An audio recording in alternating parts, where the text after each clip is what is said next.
Good evening from the Clark Athletic Center at the University of Massachusetts in Boston. I'm Jim Lara of the NewsHour on PBS, and I welcome you to the first of three 90-minute debates between the Democratic candidate for president, Vice President Al Gore, and the Republican candidate, Governor George W. Bush of Texas.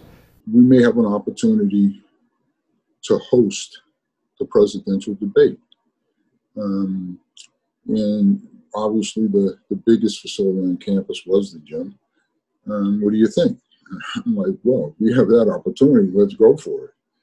And so, yeah, we were involved right along. We were involved in the initial meetings with the debate commission. They came for walkthroughs. We had discussions about what the issues might be. Security was a major issue, of course. And secondly, how to address the gymnasium so that it would play well on TV.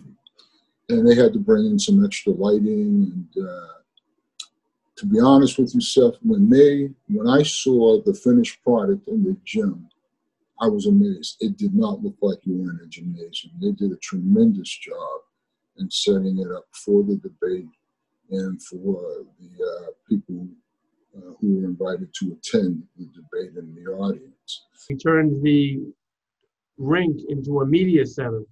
So we had every news outlet in the world, it seemed, in there. And each of them had like a 10 by 10 cubicle set up. And they all needed to have cable TV access and phones. So we had to partner with Verizon to also bring in numerous phone lines. But, you know, I had to basically set up TVs in the rink for every one of those cubicles that requested it, as well as the training rooms. I mean, I think the Bush campaign was in like the aerobics room, and the Gore campaign was in one of the other rooms. So they had to have access too. So they brought in couches, and we had to provide cable TV for there. And then there was some trailers put out behind the gym that were also utilized by the campaign as like holding rooms for them before they went on stage. The most interesting part was when the protective group came in to take over the gym. They came in a week early, and they set up their headquarters in my office. They had control of the gym and everything around it, and nobody else could enter without clearance, and you had to go through the federal clearance process and all that stuff. It was an impressive gathering. It was basically a who's who of politics and business in the city of Boston and beyond, because people came from out of town to attend the debate. Probably the hottest ticket that this city's ever seen. I mean, trying to get in and get a seat was unbelievable. I actually got a lot of calls. People who knew it was going to be in the gym asking me to get them in, which I had no ability to do whatsoever.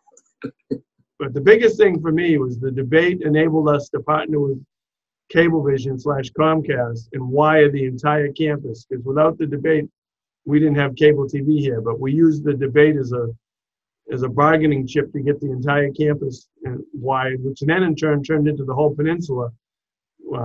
So that was a great thing, and we should, which we still utilize to this day. Now, we have Comcast on campus that we can share, whether it's for athletics or whether it's to host events in the ballroom or the campus center for our students.